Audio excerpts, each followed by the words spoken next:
The Vatican apologizes for a mass offered at the Pope's Cathedral by a Freemasonic Anglican bishop, but then invites a non-Catholic Pope to do likewise?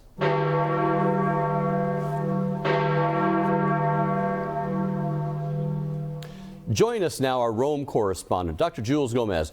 Jules, just 2 days ago in Rome, Wednesday's Rome Dispatch, you were reporting on the Freemasonic Anglican Bishop Baker celebrating Mass at the Pope's Cathedral, St. John Lateran. What has happened since then?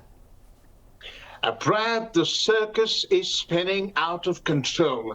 It's a real farce in Rome.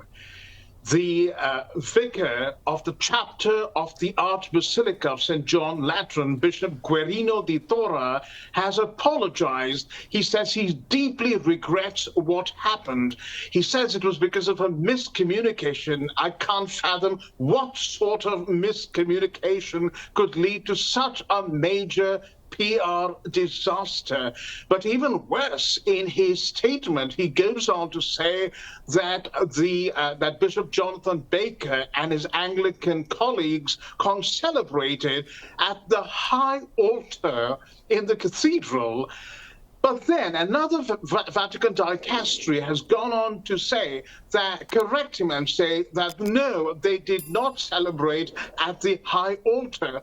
So here you have the person supposedly in charge of the Pope's Cathedral, the most important church in Catholic Christianity, the mother of all churches. And this person doesn't know where the high altar is. I mean, you know, I don't know whether to laugh or cry, Brad.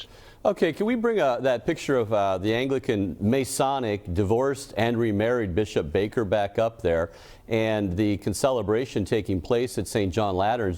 We were reporting this just Wednesday, if you want to check out that Rome Dispatch. So basically the Vatican, Jules, is agreeing with what the Rome Dispatch came out, or you're reporting there on Wednesday. They're basically agreeing that having a Masonic Anglican bishop offering Mass at the Mother Church of Catholicism, of Christendom, that's actually not a good thing. You would say that they're agreeing with that, right? Well, absolutely, because it's caused them huge embarrassment.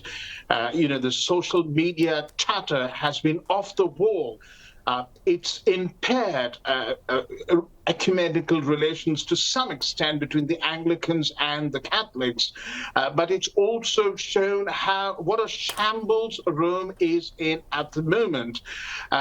The exercise in issuing this apology, I'm told, is yet another damage control, mechanism put in place. We are not sure if Bishop Guerino Tora is genuinely sorry for what happened, and if such an event will not be allowed to happen again. Okay, so before we move on here, just for a moment, on Wednesday in the Rome Dispatch, Jules, you were talking about that type of consolidation of power in the Vatican there and over the Diocese of Rome itself. This permission really must have come from none other than Pope Francis. Wouldn't you would still hold to that?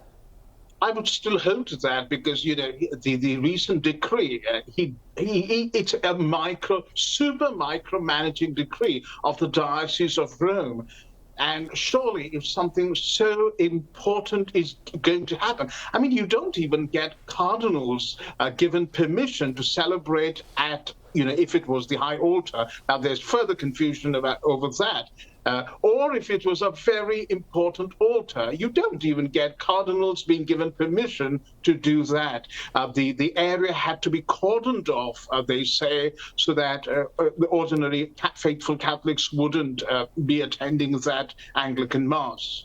Okay, so great. We have the rector falling on the sword, so to speak, for Pope Francis. He's saying that this was not a good thing, that the Masonic, divorced and remarried Anglican bishop in the Pope's Cathedral that Wednesday, that this is not a good thing. Thursday, they apologize. That's all great. They agree with us that that's not a good thing. What has happened since the apology?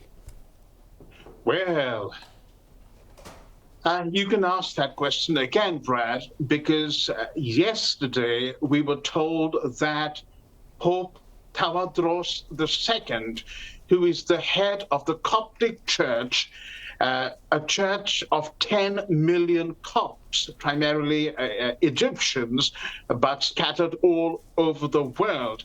A part of the family of Oriental Orthodox churches, traditionally considered schismatics, even by the Eastern Orthodox, because they split from mainstream Orthodox Christianity after the Council of Chalcedon in 451 AD, because they rejected the homoousios definition of the two natures of Christ in hypostatic union, a major Christological controversy, as we know. And this was technically the first major split in global Christianity. So Pope Tawadros is going to come and celebrate Mass at the Pope's Cathedral, at our Pope's Cathedral, Pope Francis's Cathedral. And the Dicastery for Promoting Christian Unity has issued the statement basically saying that for the first time, a non-Catholic will celebrate in the Pope's Cathedral.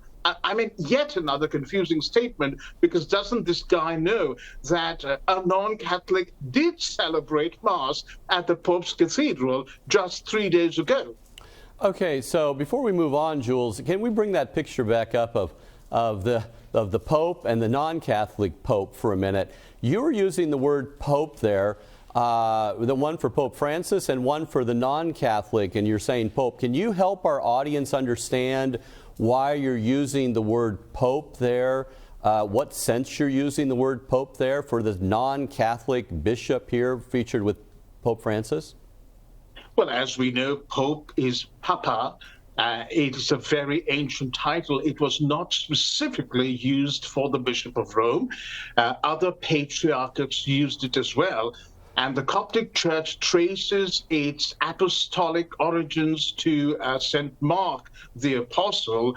They have a very noble history, despite their going astray and becoming monophysites. Scholars and they themselves tell us now they are not monophysites, where monophysitism is a theory or a belief that holds to the fact that Christ had only one nature, and that nature was divine. They say they are miaphysites, and that Christ was human and divine, two natures. Christ had one nature which was both human and divine. Now, we know Chalcedon said that Christ was consubstantial with the Father, with two natures without separation or confusion. And in 1973, Pope Paul VI and Pope Shenouda III, again, the predecessor of the present Pope Tawadros, signed an agreement where they kind of said that, yes, they accept that the Copts reject the first three ecumenical accept only the first three ecumenical councils, but then they seemed to agree on the nature of Christ and resolve that Christological controversy. Okay, so the Coptic, the non-Catholics are calling him Pope, so we're just reporting, sending that on down the line, non-Catholic Pope in that sense. Yep. But having a non-Catholic Pope at the Pope's Cathedral, right after you just got done apologizing for having a Anglican bishop there, it seems like a case of sorry, not sorry, isn't it? Well, this is all about further bridges being built in this brave new world of ecumenism, Brad. Pope Francis himself visited Egypt and met Pope Tawadros, and now Pope Tawadros will come and they will have a special audience and a meeting together on May the 10th, I think. But the occasion of the Divine Liturgy, as the Oriental Orthodox or the Eastern Orthodox call the Holy Mass, is for Copts living in Italy, and there will be at least 3,000 Copts attending the service. We are told that a special altar is being built, constructed for this purpose, and Pope Tewodros will not celebrate on the high altar of St. John Lateran Archbasilica. Okay, so there's some silver lining there. I guess, how would you, Jules, speak to our audience there who's trying to say, okay, this has got to be at least better than having the Freemasonic divorced and remarried Anglican bishop in St. John Lateran's and confusing people with his concelebrated Mass, if you will. At least this is an actual bishop who's saying an actual Mass and that type of thing. It's at least better in those respects, right? Well, because the Coptic Church is clearly an apostolic church. It definitely wouldn't be bracketed under the Protestant wing of the church. I mean, many Anglicans don't consider themselves to be Protestants, but that is a nuance here.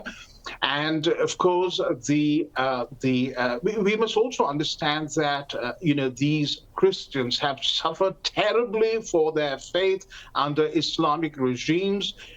They have not compromised and gone down the same-sex marriage, route, the women, priests and bishops route, like the Church of England and many Anglican provinces around the world.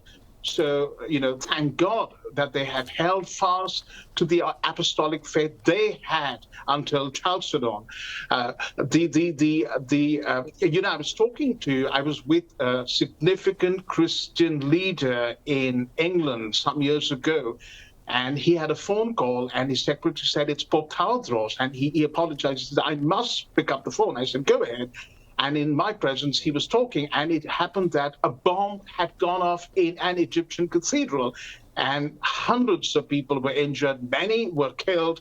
And my friend asked Pope Tewodros, he runs a very big organization to help persecuted Christians, "How can we help you?"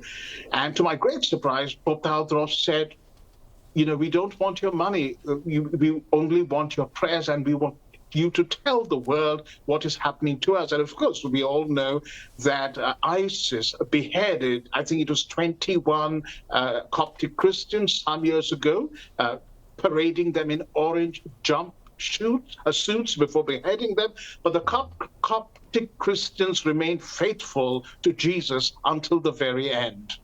Yeah, and there was also Zaytun there. Reportedly, a Blessed Mother appeared one of the only times to non-Catholics there.